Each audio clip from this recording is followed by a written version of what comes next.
Hello friends, let's begin our final chapter of this course. भैया आखिर chapter पे आ गए। क्या नाम है चैप्टर का? FRBM act 2003। तो आज इस बहुत ही इंपॉर्टेंट एक्ट को पूरी तरह से समझेंगे। ठीक है सर, मैंने अभी आपको बेस बताया है, सारे बेसिक्स टर्म्स को मैंने आपको पूरा एक्सप्लेन किया है। आज हम इस बेस पर बिल्डिंग बनाएंगे करंट अफेयर से इंटरकनेक्शन करके। ठीक है, बहुत बढ़िया। अब इस कार्टून को आप देखिए, ये इंटरेस्टिंग कार्टून है। सर क्या है इस कार्टून में? पॉपुलिस्ट पॉलिसीज जो गवर्नमेंट फॉलो करती है, पॉपुलिस्ट पॉलिसीज। कैसी पॉलिसीज सर? भैया इलेक्शन आया, जनता को लुभाने के लिए, किसानों को लुभाने के लिए लोन वेवर दे दिया, उनके जितने भी लोन हैं सबको माफ कर दिया। ये कैसी पॉलिसीज है? Populist policies.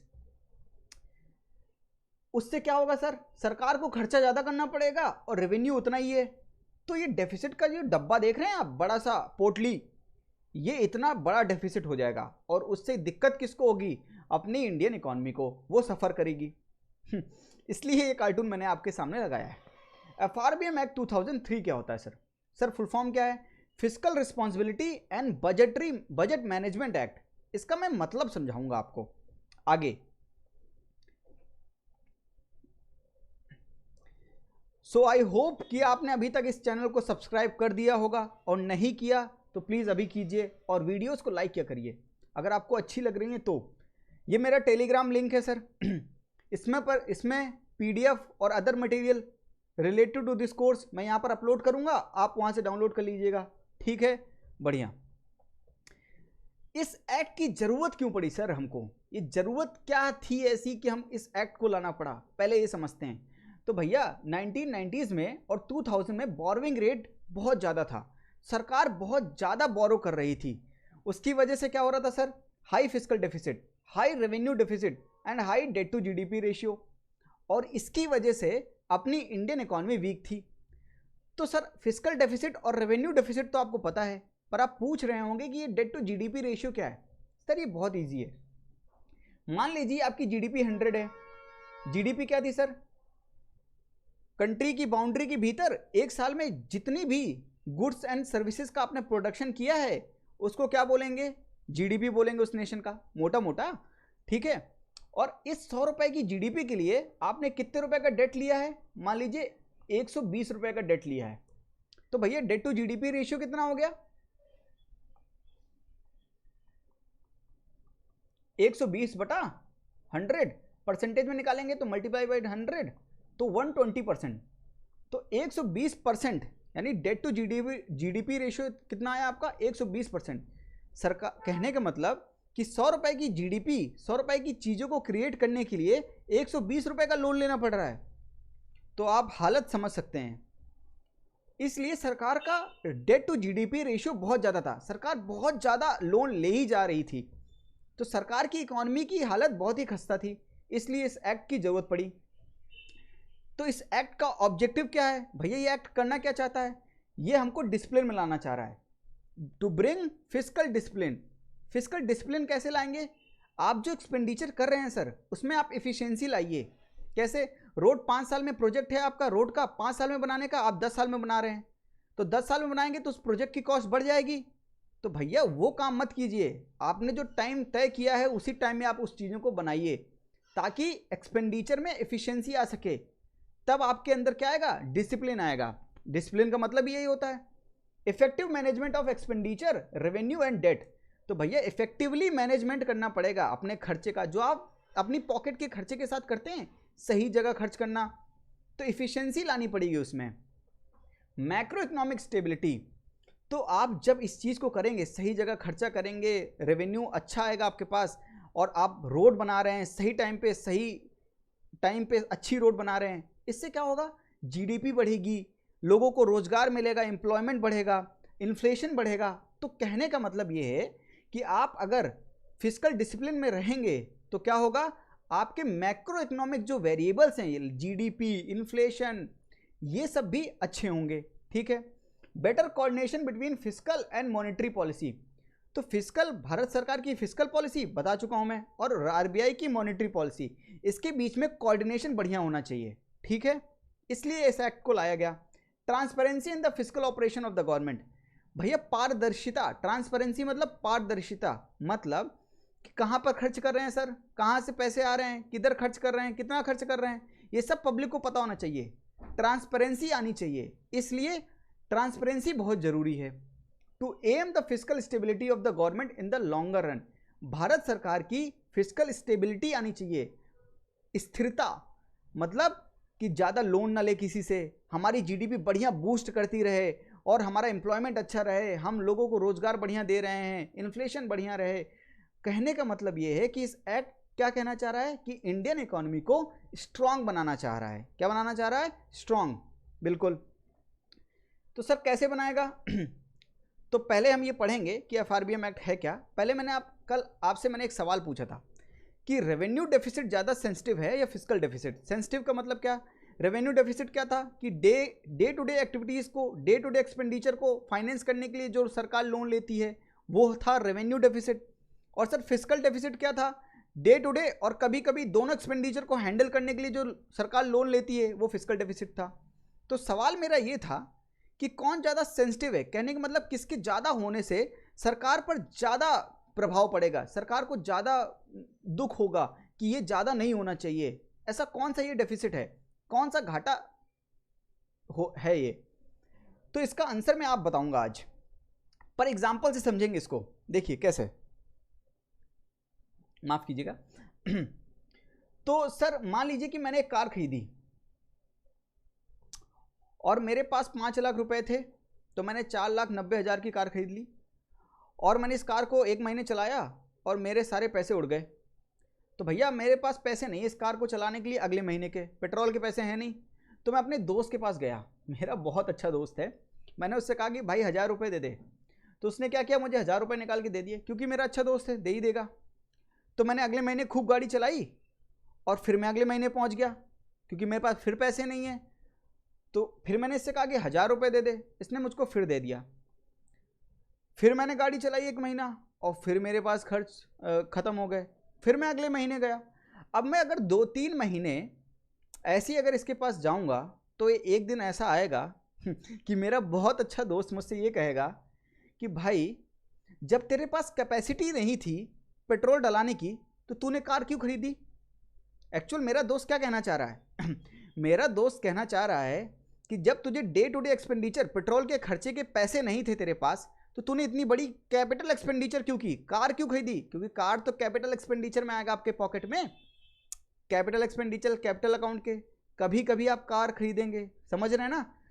तो कहने का मतलब क्या है, मेरा दोस्त क्या कहना चाह रहा है, कहना चाह रहा है कि कैपिटल एक्सपेंडिचर क्यों किया जब तुम डे टू डे एक्सपेंडिचर यानी रेवेन्यू एक्सपेंडिचर कर ही नहीं सकते थे। तो मेरा दोस्त ये कह रहा है कि रेवेन्यू डेफिसिट ज़्यादा सेंसिटिव है फिजिकल डेफिसिट से, क्योंकि रेवेन्यू डेफिसिट में सरकार को डेली बेसिस पे लोन लेना पड़ेगा और वो बहुत ही ज़्यादा सरकार के लिए बर्डनसम काम होगा, बहुत ही उलझन होगी सरकार को उससे। तो कौन ज़्यादा सेंसिटिव है, रेवेन्यू डेफिसिट। समझ में आया कॉन्सेप्ट? बिल्कुल। आइए आगे बढ़ते हैं। तो एफआरबीएम एक्ट 2003 में आया, उसके ऑब्जेक्टिव मैंने एम समझा दिए। अब इसमें अमेंडमेंट होते रहे, तो 2015 में एक अमेंडमेंट हुआ और उसका टारगेट को 2018 तक अचीव करना था। रेवेन्यू डेफिसिट का टारगेट था कि कंप्लीटली एलिमिनेट 31 मार्च 2018 तक इसको हम शून्य कर देंगे, यानी डे टू डे एक्सपेंडिचर को हम बैलेंस करने के लिए एक भी लोन नहीं लेंगे। तो समझ रहे हैं ये 0 है और ये 3% क्यों है जीडीपी का, क्यों? क्योंकि रेवेन्यू डेफिसिट ज़्यादा सेंसिटिव है और फिजिकल डेफिसिट कम सेंसिटिव है। इसलिए सरकार फिजिकल डेफिसिट कहाँ तक कम करना चाह रही है कि जीडीपी का, यानी अगर जीडीपी 100 रुपये की है तो 3% 3 रुपये तक का लोन हम ले सकते हैं। क्यों लोन ले सकते हैं? क्योंकि डेवलपिंग नेशन में एक्सपेंडिचर ज़्यादा होना चाहिए, सरकार को डेवलपमेंटल वर्क के लिए बहुत खर्चा करना पड़ रहा है, अपने लोगों को सब्सिडी भी देना है, रोड भी बनवानी है, इंफ्रास्ट्रक्चर भी बनवाना है, तो सरकार को बहुत से ऐसे काम करने हैं जिसमें पैसे लगेंगे और सरकार को खर्च ज़्यादा करना पड़ेगा। इसलिए फिजिकल डेफिसिट का होना बहुत ज़रूरी है। पर डे टू डे के लिए भैया आप पैसा नहीं मांग सकते हैं, इसलिए इसको ज़ीरो करना बहुत ज़रूरी है। तो ये टारगेट रखा गया, अमेंडमेंट करके ये टारगेट रखा गया कि इसको भैया 31 मार्च 2018 तक पूरी तरह से नील कर देंगे, शून्य कर देंगे, 0 बटा सन्नाटा, बिल्कुल। और फिजिकल डेफिसिट 3%। लेकिन गवर्नमेंट ने कहा कि आप कुछ ज़्यादा ही बोल गए, 2018 तक ये थोड़ा ज़्यादा ही रिजिड हैं, इनको नहीं कर पाएंगे। तो इसलिए उन्होंने क्या किया, मई 2016 में एक एनके सिंह कमेटी सेटअप की ताकि इस एक्ट को दोबारा रिव्यू कर सके, ठीक है, दोबारा देख सके। तो भैया एनके सिंह कमेटी बैठी और उसने अपने प्रस्ताव दिए, रिकमेंडेशन दिए। उन्होंने कहा कि डेट टू जीडीपी रेशियो आप 60% कर लीजिए, यानी 100 रुपये में केवल 60 रुपये का लोन लीजिए। अगर 100 रुपये की जीडीपी है और 60 रुपये में 40 सेंट्रल गवर्नमेंट लेगी और 20 स्टेट गवर्नमेंट लेगी, 40% limit for centre and 20% limit for state. ये एनके सिंह कमेटी की रिकमेंडेशन है। दूसरा रिकमेंडेशन क्या है कि भैया जो डे टू डे एक्सपेंडिचर के लिए आप टारगेट रखेंगे, आप इसको 0.8% तक 31 मार्च 2023 तक कम कर दिए, तो रिलैक्स कर दिया कहने का मतलब, ठीक है। फिस्कल डेफिसिट टारगेट क्या रखा, इसको 2.5% ऑफ जीडीपी कर दीजिए, कब तक, 31 मार्च 2023 तक। और एक ये इंपॉर्टेंट है, क्या दिया उन्होंने, इस कमेटी ने क्या रिकमेंडेशन दी कि एक एस्केप क्लॉज होना चाहिए। किस लिए, कि कभी कोई ऐसी सिचुएशन आ जाए, कोरोना जैसी सिचुएशन, तो भैया जो आपने टारगेट सेट किया है अगर उससे ज़्यादा खर्चा कर दें तो माफ़ कर दिया जाए आपको। तो ये एस्केप क्लॉज है कि आप कर सकते हैं, लेकिन कैसी सिचुएशन में, एक्स्ट्रा ऑर्डिनरी सिचुएशन में, कोविड-19 जैसी सिचुएशन में आप ज़्यादा खर्च कर सकते हैं, क्योंकि लोगों की चेकअप भी करना है, लोगों का बहुत ऐसे काम करने पड़ेंगे, बहुत ऐसे एक्सपेंडिचर करने पड़ेंगे जो सरकार का फिस्कल डेफिसिट के टारगेट को ऊपर ले जाएगी, ठीक है, बिल्कुल। तो एनके सिंह की कमेटी के रिकमेंडेशन के बाद क्या टारगेट सेट किए सरकार ने, वो रिकमेंडेशन थे। अब सरकार ने क्या सेट किया कि भैया फिस्कल डेफिसिट का टारगेट सरकार ने 3% किया कि 31 मार्च 2021 तक हम अपने जीडीपी का 3%, यानी अगर 100 रुपये की जीडीपी है तो केवल 3 रुपये का ही लोन लेंगे। फिस्कल डेफिसिट टारगेट हमने ये सेट किया है। और सेंट्रल गवर्नमेंट का जो डेट होगा वो 40% होगा जीडीपी का, लेकिन कब तक अचीव करेंगे, 2024-25 तक, ये सरकार ने तय किया, बिल्कुल। अब करंट अफेयर में क्या है, ये निर्मला सीतारमण जी, इन्होंने क्या किया, एस्केप क्लॉज का इस्तेमाल किया।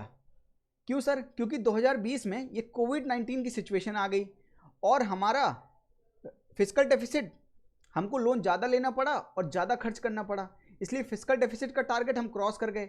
इसलिए निर्मला सीतारमण जी ने एस्केप क्लॉज का इस्तेमाल किया और रिलैक्सेशन कर दिया, किसमें, फिस्कल टारगेट में।